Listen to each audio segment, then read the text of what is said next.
Coronavirus, troisième partie. Alors, ouais, je sais, on voit un petit peu plus ma tête, un peu plus proche. Est-ce que c'est utile? Pas vraiment. On va voir plus de détails, plus de trucs qui vont chier. Bon, ok. Je recule un petit peu. Voilà. Allez, on va faire comme ça. On est bien comme ça, ouais. Hein? T'es bien, toi? T'es bien chez toi? T'es bien installé? Il faut que tu sois bien installé. Quoique je dis ça, mais des fois je regarde des vidéos et j'ai mal au cul, je suis mal installé. Et donc, c'est mieux de regarder des vidéos bien installées. On ne pense jamais au confort. Moi, je ne suis pas très confort. Mais pourtant, il faut être confortablement installé.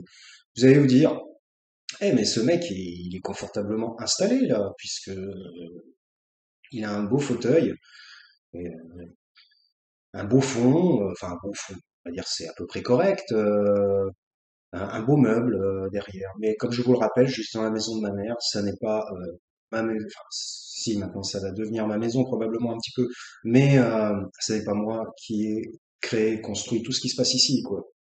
Ça ne veut rien dire, cette phrase. C'est pas grave, vous avez compris. Donc revenons au coronavirus, partie 3. Donc nous sommes arrivés maintenant en fait en période de partie 3, selon moi, de coronavirus, où il ne se passe pas grand-chose, mis à part l'arrivée du vaccin, quand même, qui est quand même, si, quand même très important.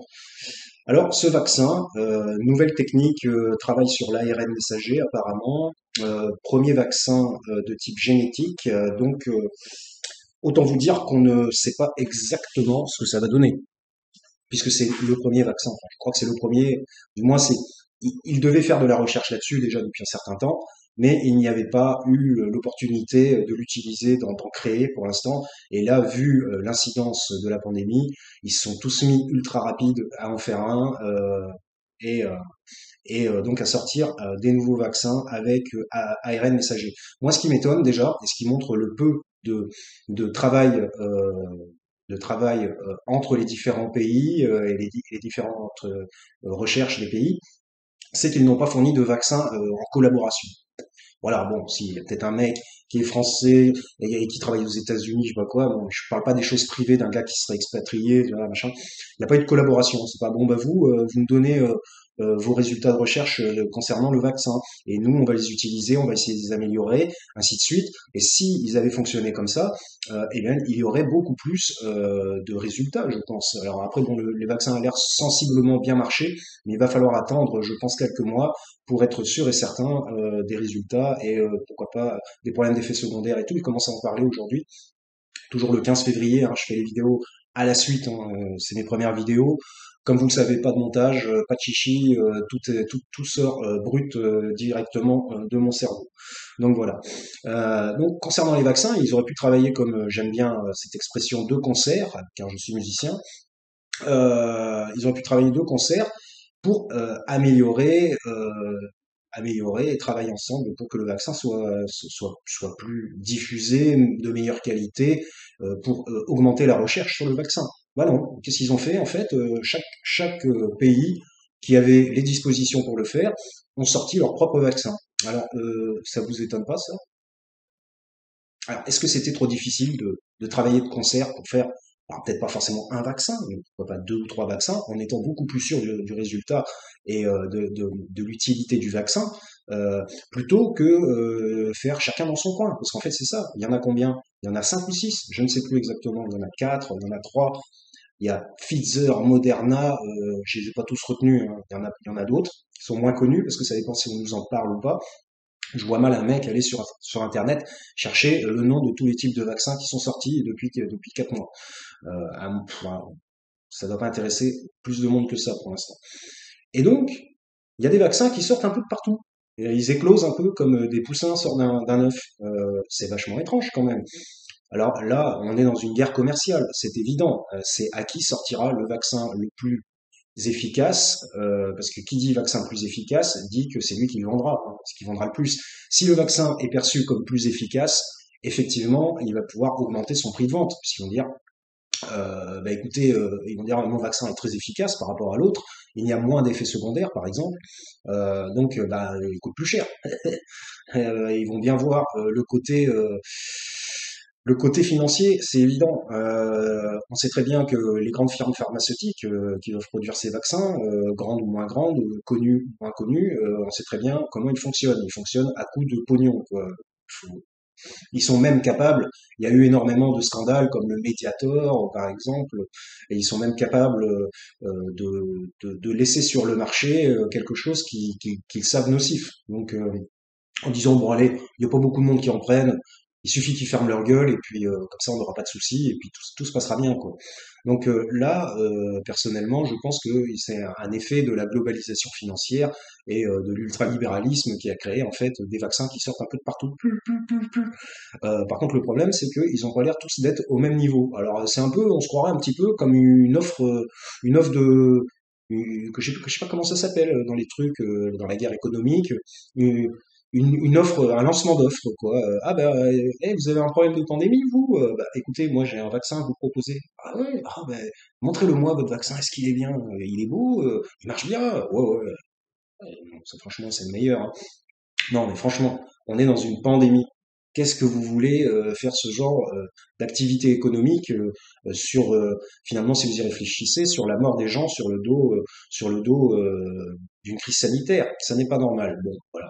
Donc on peut appeler ça quand même, c'est un recul de la démocratie, puisque dans une démocratie digne de ce nom, normalement, les gens devraient se mettre de concert pour sortir. euh, Ils peuvent sortir autant de vaccins qu'ils veulent, c'est pas la question, mais à quoi ça sert de sortir cette vaccin si s'il y en a un qui fonctionne bien? Bah, tout le monde le produit, on se donne les plans du vaccin, où on le ouais, peut-être que s'ils veulent, ils peuvent les vendre un peu, pourquoi pas faire rentrer un peu de pognon parce qu'ils ont quand même trouvé ça, quoi, et ils sont une sorte de petites carottes, pourquoi pas. Mais déjà, ils devraient être satisfaits d'avoir sauvé des gens. Excusez-moi, mais quand vous sauvez des gens, c'est quand même gratifiant, quoi, quand même. Euh, voilà, donc je pense que là, l'ultralibéralisme au niveau du vaccin, c'est du grand n'importe quoi, hein. C'est complètement, c'est n'importe quoi. Ça ne devrait pas avoir lieu dans une démocratie universelle, par exemple, digne de ce nom. D'ailleurs, tiens, une démocratie universelle, c'est intéressant. Ils veulent, soi-disant, vous savez, les histoires de sociétés secrètes, nanana, créer un nouvel ordre mondial, nanana. Bon, on en parlera aussi, hein, parce que moi je parle de tout, hein, vous savez. Donc, créer un nouvel ordre mondial. Je suis pas tout à fait au centre de l'écran. Voilà. Un nouvel ordre mondial. Bah, nous, on pourrait créer aussi un nouvel ordre mondial de la démocratie. C'est-à-dire que tous ceux qui sont antidémocratiques et qui font reculer la démocratie sont un peu mis au panier, quoi. Alors, pas isolés complètement, parce qu'autrement, ça reviendrait à faire quelque chose d'antidémocratique. Pas, il faut faire très attention à ça.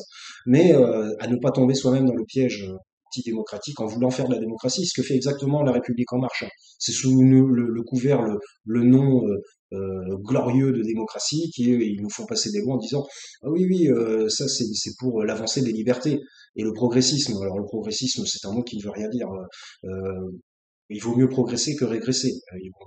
Le progressisme ça ne veut rien dire parce que oui, bonjour, moi je fais une politique régressive ou régressiste.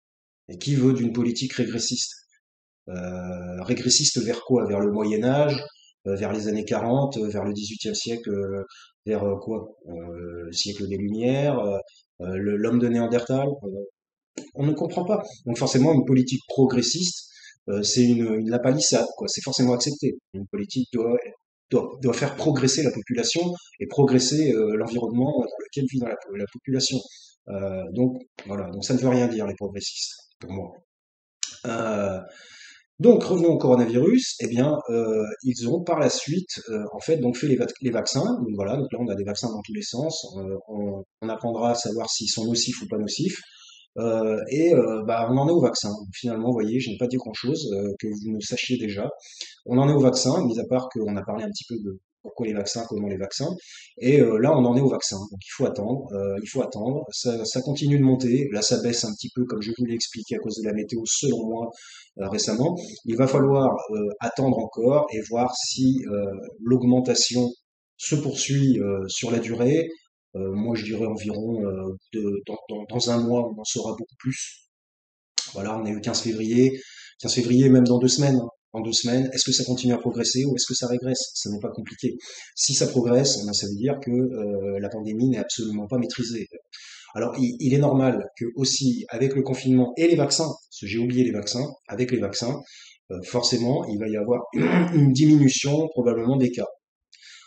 Tant mieux, parce qu'en fait, c'est quand même le but recherché. Le but, ça n'est pas que tout le monde décède du coronavirus. Alors oui, aussi, il y a les variants, en effet. Je me disais, il y a un truc que j'ai zappé. Les variants. Alors maintenant, c'est des variants. Ils nous ont appris qu'en fait, un virus pouvait muter. Ah, bah, écoutez, vous savez pas.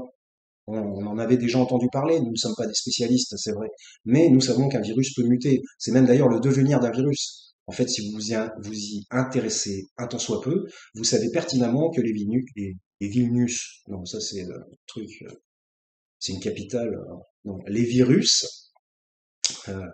virus mutent, donc ils mutent, voilà, c'est comme ça, c'est leur devenir. Ils se défendent, je pense comme ça, c'est un moyen de défense du virus, voire même un moyen d'attaque, on pourrait dire. Quand il sait que sa stratégie moléculaire, euh, atomique, ne fonctionne plus dans l'organisme, l'organisme qu'il tente de coloniser, eh bien, il va créer d'autres formes. Il va se, il va se reproduire. Alors comment, je ne sais pas exactement, je ne suis pas un spécialiste, parce que ça n'est pas une cellule, hein, c'est un ARN, hein, c'est carrément une bride d'ADN, d'ARN messager qui est envoyé dans le corps. C'est très intéressant d'ailleurs, on peut en discuter. Un peu comme le cancer, je dirais, qui on ne sait depuis pas longtemps, enfin finalement depuis quelques années ou une dizaine d'années, je ne sais plus exactement. Je crois que c'est quelques années que le cancer en fait est une mutation interne corporelle de par l'individu. Enfin l'individu. On ne pense pas à se faire des cancers, mais méfions-nous, on ne sait jamais. Et donc, ce sont nos propres cellules qui mutent et dégénèrent et créent des cellules mutantes qui ne sont pas reconnues comme telles et donc qui ne sont pas détruites par les leucocytes et par les organismes qui permettent les destructions des, des, des invasions biologiques. Donc, effectivement, n'étant pas reconnu comme une cellule externe, étant reconnu comme une cellule amie, on pourrait dire, eh bien, la cellule amie, en fait, est un faux frère, hein, et donc va développer énormément va continuer à se développer dans le corps jusqu'à créer des métastases qui sont un amoncellement de micro-cellules pourries, quoi, en quelque sorte, cancéreuses, qui vont former un gros tas, en fait, hein, pour résumer, hein, qui vont s'agglomérer, s'agglutiner dans des endroits, et à force de s'agglutiner, petit point par petit point, et ben ça fait un tas entier, vous voyez. Ils se rejoignent en quelque sorte. C'est quand même, finalement, si on y réfléchit, c'est quand même assez trippant quoi, comme mécanisme. Quoi. C'est des choses qui nous échappent, hein, je pense, hein, pour le moment. Peut-être qu'un jour, la médecine permettra de régler ces histoires, mais je pense qu'on en est loin. Et puis de toute façon, la biologie s'adapte toujours aux contre-attaques, et parce que pour nous, pour eux, nous sommes les ennemis. Pour un cancer ou pour un coronavirus, nous sommes l'ennemi. Et il vient nous infecter, ou alors il nous infecte directement. Enfin, c'est pas vraiment le cancer n'est pas une infection, mais ils viennent se développer, et donc tout ce qui va les empêcher de se développer vont essayer d'être contournés. Ça va essayer d'être contourné pour qu'ils réussissent leur développement. En gros, je dirais qu'ils luttent pour leur survie tout en nous tuant. Ce qui est d'ailleurs assez étrange d'ailleurs, parce que lorsqu'un cancer a fini et tue une personne, quel est le devenir du cancer? Et oui, bonne question. Pourquoi le cancer est-il apparu si finalement le but n'était que la mort de la personne? C'est très intéressant et nous parlerons, ça pourra aller vers un trip, on pourrait dire, de questionnement qu'on pourrait qualifier d'ésotérique, puisque la science n'a pas répondu en fait à ces questions-là. C'est comme quelle est l'origine de la vie, pourquoi y a-t-il la vie sur Terre? Il y a des gars qui vont faire des beaux discours, mais ils savent pertinemment qu'ils ne savent pas. Ils ne savent pas pourquoi il y a la vie sur Terre. On a beau savoir que certaines comètes ont pu amener des bris d'acide nucléique ou de formation primaire protéinique. Eh oui, je fais le scientifique, hein. J'espère que je dis pas trop de conneries, mais je ne pense pas. Vérifiez par vous-même hein, s'il y a une connerie, puis bon, mettez-le en commentaire s'il y a une connerie. Bon après, faut pas jouer sur les mots, style ah ouais t'as dit que c'était sûr alors que c'est sous, ou alors bon, c'est bon, hein, on va pas batailler pour des petits détails. Mais pardon, mais je ne, bonne question. Pourquoi le cancer vient se développer alors qu'il est issu du propre individu, ou alors dans ces cas-là, s'il y a quelque chose qui le crée, on ne sait pas. qui vient de l'extérieur, je ne crois pas, mais on ne sait pas ce que c'est, on ne l'a pas trouvé, hein. Mais bon, admettons, basons-nous sur les résultats scientifiques actuels, parce que dans 200 ans, ça sera certainement différent, ou dans 50 ans. Si on se base sur les résultats scientifiques actuels, le cancer apparaît à l'intérieur de l'individu même, une forme de dégénérescence d'un d'une partie du corps, quoi, en quelque sorte, d'un d'un organe. Voilà, c'est ça que je cherchais, le mot organe, qui contient orgue, qui est quand même un instrument de musique. Et oui.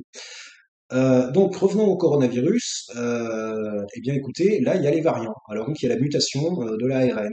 Résultat, il commence à flipper à fond en se disant, mais si vous voulez, peut-être que finalement on ne va pas réussir à le contrer parce qu'il mute et donc on a toujours. C'est un peu comme, bah, franchement, c'est comme des virus informatiques. Il y a toujours une partie de retard. Euh, le hacker ou alors le gars qui envoie les virus, il a trouvé la faille. Et puis bah, quand il a trouvé la faille, il a un point d'avance, parce que s'il n'avait pas trouvé la faille, il n'aurait pas de son point d'avance. Donc il a un point d'avance, il a une avance sur l'autre, et l'autre essaie de... En fait, c'est une histoire d'un mec qui monte les escaliers, quoi. C'est ça, quoi. C'est pareil, escalier. Et l'escalier, ça se termine jamais, marche par marche. Alors le mec, il prend une marche, l'autre, il prend deux marches, le mec reprend une marche devant, le mec reprend, hop, ainsi de suite, ainsi de suite, ainsi de suite. Et on peut se poser la question, quand est-ce que cet escalier se termine? Bah, si ça se trouve, il est infini, finalement, il n'a pas de fin. Donc, le résultat, on ne sait pas où ça va aboutir. Peut-être que ça aura une fin, parce que normalement, selon mes théories personnelles, parce qu'en fait, je n'expose que des théories personnelles, tout a une fin un jour. On est déjà à 16 minutes 29, même les étoiles. Euh, Par contre, le cosmos aura-t-il une fin? Bonne question, nous ne savons pas. Donc, revenons au coronavirus. Il y a eu les variants. Je vais m'arrêter à 20 minutes hein, pour pas trop vous saouler. De toute façon, si vous en avez ras le cul, vous pouvez déjà zapper. Hein, je peux le comprendre. Donc, le coronavirus, eh bien, les variants sont des mutants. Et donc, les mutants, eh ben, on ne sait pas exactement si on peut les contrôler, les maîtriser, comme on a contrôlé la forme originale du coronavirus. Donc là maintenant, en fait, c'est le gros point d'interrogation, c'est la grosse question, les variants, les mutants, qu'est-ce qu'on va en faire? Vont-ils faire mal, pas faire mal? Sont-ils plus, moins? Que font-ils de différent par rapport à l'autre? Si le virus a muté, c'est pour faire quelque chose de différent. Forcément, autrement, il ne va pas muter. Il n'aurait eu aucun intérêt à muter. Donc, effectivement, il va y avoir des changements, probablement, qui seront peut-être pas perceptibles à l'œil nu directement. Il va falloir faire des études et compagnie. Donc, voilà, il a muté, ça laisse encore un point d'interrogation sur le devenir de cette pandémie, qui est, rappelons-le, une pandémie exceptionnelle. Depuis, alors il y en avait qui parlaient de la peste noire, je sais même pas quand c'était, quoi, c'était au Moyen Âge ou je sais pas quand. Euh, bon, des pandémies, il y en a eu plein. Hein. Il y en a eu qui ont fait énormément de plus de morts, hein, comme par exemple la grippe espagnole, machin. Enfin bon, j'en ai entendu parler, mais je suis pas un spécialiste de cette grippe espagnole. Euh, donc, en gros, on ne sait pas. En fait, vous voulez que je vous dise, c'est le point d'interrogation total. Ça pourrait très bien prendre une forme beaucoup plus agressive et même tuer des gens moins âgés, moins faibles. Comme ça peut réduire et disparaître. Comme ça peut réduire et puis finalement devenir bénin. Vous voyez, comme un rhume. Vous voyez, comme un rhume, quoi. Voilà. Mais bon, personnellement, vu le départ, il faut toujours, selon moi, dans toute situation, se souvenir de comment ça commence, les origines. Vous voyez, par exemple, dans la psychanalyse, on revient aux origines de l'humain.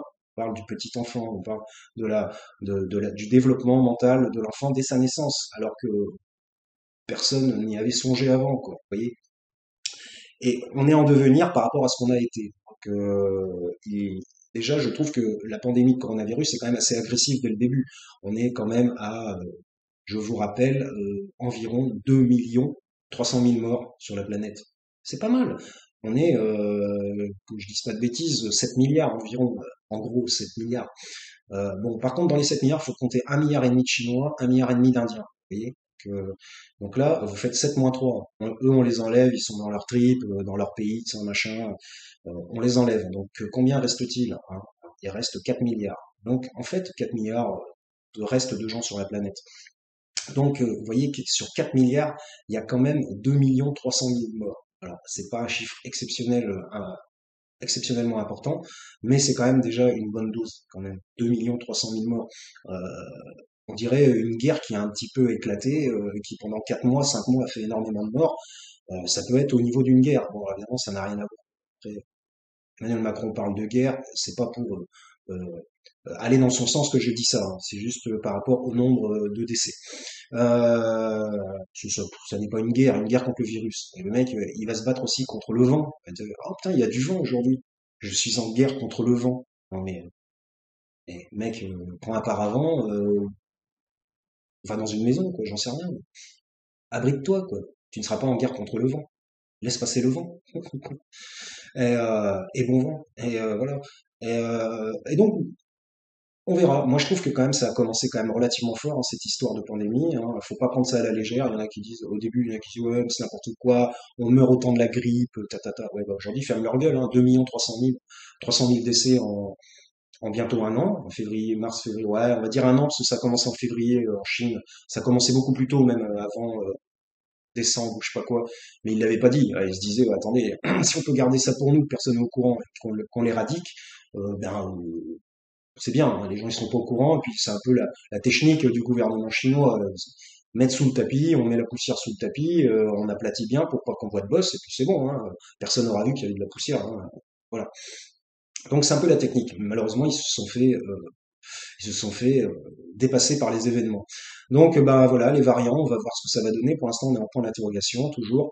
Bon, il y a les vaccins quand même qui ont l'air utiles, hein, tant mieux. Par exemple, mais par contre, c'est dommage, c'est sous fond de guerre économique et ça, je trouve ça vraiment dommage, voire même un peu lamentable. Donc voilà, bah, coronavirus partie 3, c'est terminé et suite au prochain numéro parce que je pense qu'on va encore en entendre parler.